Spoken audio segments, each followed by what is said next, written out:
إن الحمد لله نحمده ونستعينه ونستهديه ونعوذ بالله من شرور أنفسنا ومن سيئات أعمالنا.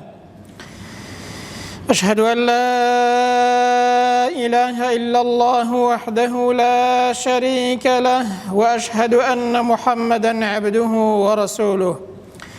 اللهم صل على محمد وعلى آل محمد كما صليت على إبراهيم وعلى آل إبراهيم في العالمين إنك حميد مجيد. أيها الناس، أوصيكم ونفسي أولا بتقوى الله وطاعته وكثرة مخافته ولزوم أوامره واجتناب عما نهى عنه الله. قال تعالى في كتابه العزيز: يا أيها الذين آمنوا اتقوا الله حق تقاته ولا تموتن إلا وأنتم مسلمون. أما بعد، فإن أصدق الحديث كتاب الله، وخير الهدي هدي محمد صلى الله عليه وسلم، وشر الأمور محدثاتها، وكل محدثة بدعة، وكل بدعة ضلالة، وكل ضلالة في النار. أما بعد، خوای پەروەردگار حەز دەکات کە لە بەندەکانی خۆش بێت، حەز دەکات ئینسان بەر لەوەی کە بمرێت بگەڕێتەوە بۆ لای خودای پەروەردگار و خوای گەورەش لێی خۆش بێت. خوای گەورە دەفەرمێت: ما يفعل الله بعذابكم إن شكرتم وآمنتم. خوای گەورە هیچ ئیش و کارێکی بەوە نییە کە ئێوە سزا بدات، بەڵام بەو مەرجەی ئێوە شکرانەی خودای پەروەردگارکەن، سوپاسگوزاری خوای خۆتان بن، ئیماندار بن و ڕوو بکەنە خودای پەروەردگاری خۆتان. خوای گەورە کاری بەوە نییە کە سزاتان بدات. واتە خوای گەورە حەز دەکات بەندەکانی ڕووی تێکەن و بگەڕێنەوە بۆ لای خوای گەورە. خوای پەروەردگاریش لە بەندەکانی خۆش بێت، بەر لەوەی کە ئینسان بمرێت ئینسان بە ڕوویەکی سپیەوە بچێتە خزمەتی پەروەردگاری خۆی. بۆیە خوای پەروەردگار دەرفەتی زۆرمان بۆ دەڕەخسێنێت بۆ ئەوەی کە ڕوو بکەینە خودای پەروەردگار. مانگە ڕەمەزانمان بۆ دێنێتە پێش، جومعەکانمان بۆ دێنێتە پێش، هەموو شەوێک لە سەیەکی شەودا دێتە ئاسمانی دنیا بانگی بەندەکانی دەکات بۆ ئەوەی کە بەندەکان بگەڕێنەوە بۆ لای خودای پەروەردگار و ڕوو بکەنە خوای پەروەردگار. خوای گەورە بانگی بەندەکان دەکات کە داوا بکەن و ڕوو بکەنە خوای خۆتان. ئەنجا ڕۆژە پیرۆزەکانمان بۆ دێنێتە پێش بۆ ئەوەی کە ڕوو لە خوای پەروەردگار بکەین و بگەڕێنەوە بۆ لای خوای گەورە. ئەوە پەیامێکە خوای گەورە دەیەوێت لێمان خۆش بێت با ئێمەش ڕوو بکەینە خودای پەروەردگار. جا لەو ڕۆژانە و لەو دەرفەتانەی کە خوای گەورە ڕەخساندوویەتی بۆ بەندەکانی، بریتیە لەو دە ڕۆژانەی مانگی ذیلحیجە کە ڕۆژی زۆر پیرۆزن. خوای پەروەردگار سوێندیان پێدەخوات لە بەرگەورەی ئەو ڕۆژانە کە ئینسان لەو ڕۆژانەدا کردەوەی چاکە بکات لە هەموو ڕۆژەکانی دیکە لە لای خوای پەروەردگار خۆشەویستتر و چاکترە. خوای گەورە دەفەرمێت: والفجر وليال عشر. سوێن بە بەرەبەیان و هەروەها سوێن بە دە شەوان کە مەبەست لەو دە ڕۆژەی مانگی ذیلحیجەیە. هەروەکو ئیبن عەباس و ئیبن کەثیر و مجاهید و ئیبن القەییم و زۆرێکیش لە زانایانی دیکە گوتویانە مەبەست لە دە ڕۆژەکانی ذیلحیجەیە. خوای پەروەردگار سوێندی پێخواردون هێندە گەورەن لای خوای گەورە. ئیبن عەباس لە فەرمایشتی صحیحدا بۆمان دەگەڕێتەوە کە پێغەمبەر صلی الله عليه وسلم دەفەرمێت: ما من أيام العمل الصالح فيها أحب إلى الله من هذه الأيام. هیچ ڕۆژێک کردەوەی چاکە ئەوەندە خۆشەویست نییە و گەورە نییە لە لای خوای پەروەردگار لەو دە ڕۆژانە کە ئینسان کار و کردەوەی چاکەی تێدا بکات، عەمەلی ساڵحی تێدا بکات. گوتیانەی پێغەمبەری خوای صلی الله عليه وسلم: ئایا جیهاد و تێکۆشانیش یعنی ئەو دە ڕۆژانە کار و کردەوەی چاکە تێیاندا؟ ئەگەر ئینسان جیهاد و تێکۆشانیش بکە هەر ئەو دە ڕۆژە گەورەترن. فەرمووی: بەڵێ، جیهاد و تێکۆشانیش لە پێناوی خوای پەروەردگاردا مەگەم کەسێک بڕوات لە پێناوی خوای گەورەدا بچێتە دەرەوە لە ماڵەوە بە سەر و ماڵی بڕوات نەسەر و نەماڵی نەگەڕێتەوە ئللا مەگەم ئەو کەسە دەنا ئەو ڕۆژانە کردەوەی چاکە ئەوەندە تەیاندا گەورەیە لە هەموو کار و کردەوەیەک باشترە و لە هەموو ڕۆژەکانی دنیا لە هەموو ڕۆژەکانی ساڵ گەورەتر و خۆشەویسترە لە لای خوای پەروەردگار. کەواتە لەو دە ڕۆژانەدا پێویستە ئینسان وریا بێت کار و کردەوەی چاکەی تێدا بکات لە زیکر و یادی خودای پەروەردگار، لە قورئان خوێندن، لە قسەی باش، لە کار و کردەوەی باش، لە بەڕۆژوو بوون و هەر کارێکی چاکە پێی دەکرێت ئینسان لەو دە ڕۆژانەدا وریا بێت لە لای خوای پەروەردگار زۆر گەورەنە و کار و کردەوەی چاکە زۆر خۆشەویستە لە لای خوای پەروەردگار. ئینسانێک کە بە تەمای قوربانی بێت ئالەو دە ڕۆژانەداوە سنەتەکە هیچ لە مووەکانی لە ئەندامەکانی نەکاتەوە و نینۆکی نەکات. سنەتە لەو دە ڕۆژەیەدا ئینسان هیچ مووێک لە خۆی نەکاتەوە. پێغەمبەر صلی الله عليه وسلم دەفەرمێت إذا رأيتم هلال ذي الحجة وأراد أحدكم أن يضحي ئەگەر ئەو دە ڕۆژەی ذی الحجە هات و ویستان کە قوربانی بکەن فليمسك عن شعره وأظفاره مۆکانتان بگرنەوە واتە مۆکانتان هەڵمەقەنن مۆکانتان لە لاشەتان مەکەنەوە و هەروەها نینۆکتان مەکەن. ئالەو دە ڕۆژەیەدا سنەتە ئینسانێک کە بە تەمای قوربانی بێت لەو دە ڕۆژانەدا هیچ ئەندامێکی خۆی دەستکاری نەکات لەبەر گەورەی ئەو ڕۆژانە لەبەر گەورەی قوربانیکردن بۆ ئەوەی هەموو ئەو ئەندامانەش لە قوربانیکردن و خێرەکەدا لەگەڵتدا بەشدار بن. ئەنجا فەزڵ و گەورەی قوربانیکردن هەر لەو دە ڕۆژانەدا یەکێک لەو کارانەی کە زۆر خێر و گەورەیە قوربانیکردنە لە پێناوی خوای پەروەردگاردا. خوای گەورە دەفەرمێت فەصەلی لڕەبیکە وەنحەڕ ئەی پێغەمبەر صلی الله عليه وسلم ئەی هەر موسڵمانێک کە خۆت بە ئومەتی محەممەد دەزانی صلی الله عليه وسلم نوێژ بۆ پەروەردگارت بکە ئەنجا سەربڕین بۆ پەروەردگارت ئەنجام بدە و بە تاک و تەنهایی بۆ خوای گەورە ئەنجامی بدە. ئەنجا وەنحەڕ گوتراوە هەروەکو تەبەری و ئیبن کەثیر فەرموویانە قولی ڕاست ئەوەیە کە وەنحەڕ یعنی قوربانی بکە لە پێناوی خودای پەروەردگاردا. بۆیە ڕای جەماوەری زانایان ئەوەیە کە قوربانیکردن سنەتون مؤەکەدە سنەتێکی پێغەمبەرە صلی الله عليه وسلم کە زۆر تەئکیدی لەسەر کراوەتەوە. تەنانەت هەندێک لە زانایان دەڵێن ئەگەر ئینسان هەی بێت فەرز و واجبە لەسەری دەبێت ئیلا قوربانی هەر بکات.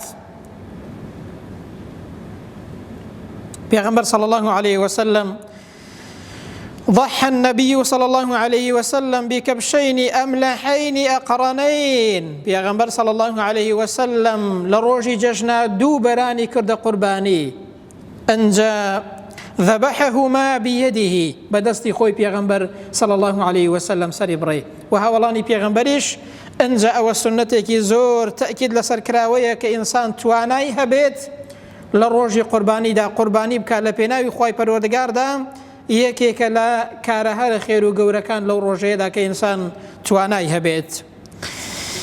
حکمەتی قوربانیکردن بریتیە لە چی؟ هەر کارێک کە شەرع بڕیاری داوە و دایناوە ئللا حکمەتی تێدایە لە دنیا و لە قیامەتدا ئینسان لی سودمەند دەبێت.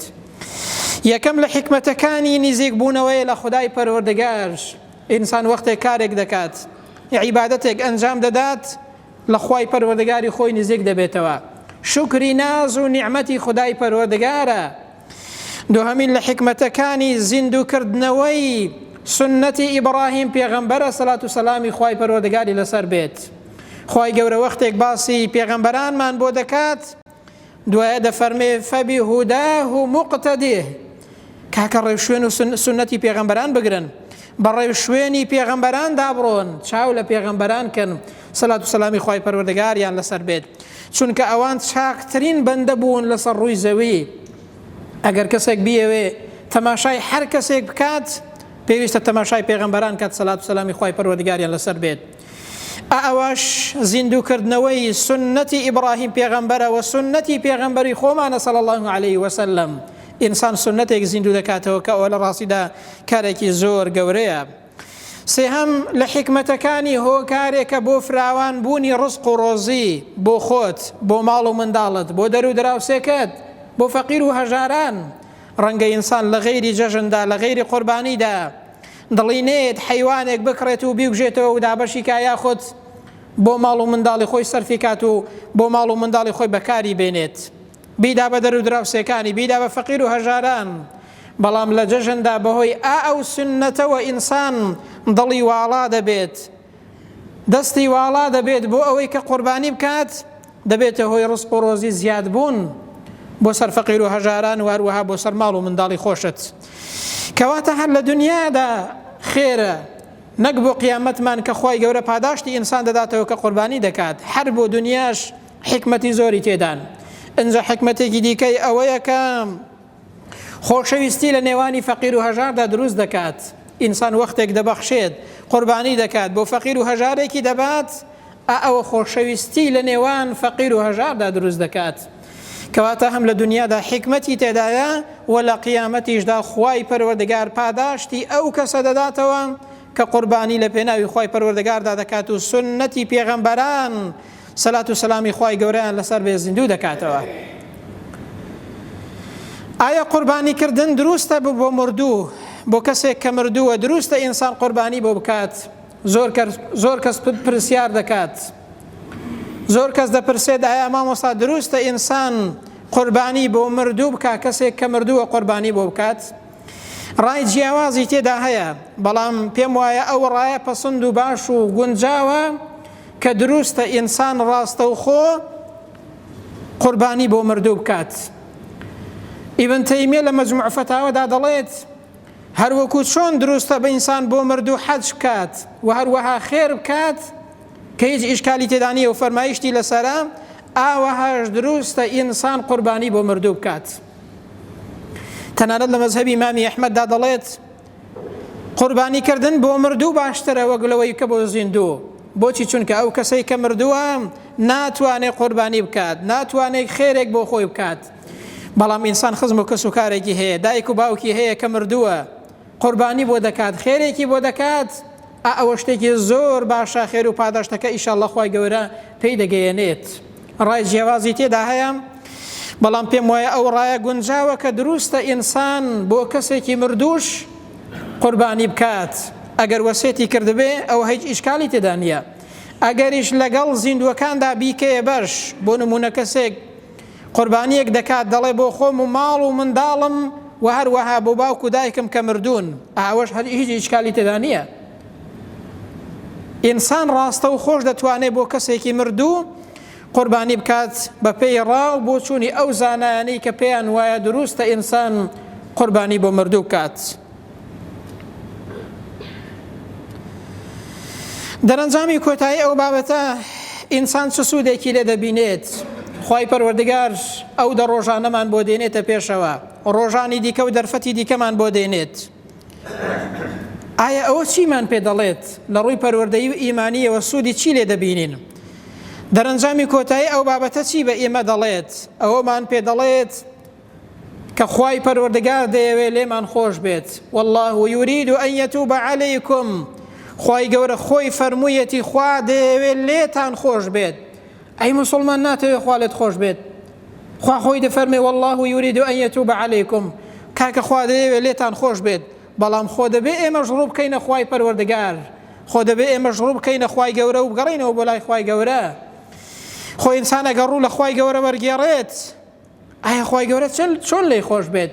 خوای گەورە دەرفەتمان بۆ دێنێتە پێشەوە، دەیەوێت لێمان خۆش بێت، پەیاممان ئاراستە دەکات، پێمان دەڵێ کە بەندەکان بگەڕێنەوە بۆ لای خوای گەورە، خوای بەبەزەیی دەیەوێت لێتان خۆش بێت جەل جەلالوه. لە فەرمایشتی قودسیدا خوای پەروەردگار دەفەرمێت يا ابن آدم إنك ما دعوتني ورجوتني، أي نوي آدم أي إنسان أي أو كسيك گناه بارو تاوانباري، ما دام أميدت بپروردگارت هيا، ما دام أميدت بالرحمي پروردگارت هيا، ما دام رودك هي خداي پروردگار بو مرجي كداواب كي وبپاري وروب كي خواي گورا، خواي پروردگار دفرميت غفرت على ما كان منك ولا أبالي، چەند فەرمایشتێکی گەورەیە، چەند پەیامێکی گەورەیە. باڕوو بکەینە خوای پەروەردگار. خوای گەورە خۆی دەفەرمێت ئەی ئینسان ئەگەر ئومێدت بە من هەبێت ڕوو بکەیە من بپاڕێەوە، حیساب بۆ ئەو گوناه و تاوانە ناکەم کە کردوتە، لێت خۆش دەبم بەو مەرجەی کە داوا بکەی و بگەڕێەوە بۆ لای من. ئەوە پەیامی خودای پەروەردگارە. ئەنجا دەفەرمێت يا ابن آدم لو بلغت ذنوبك عنان السماء. ئەی نەوەی ئادەم، ئەی ئینسان، ئەی ئەو کەسەی کە گوناهبار و تاوانباری، ئەی ئەو گەنجەی کە تا ئێستا ڕوود نەکردوتە خوای پەروەردگار.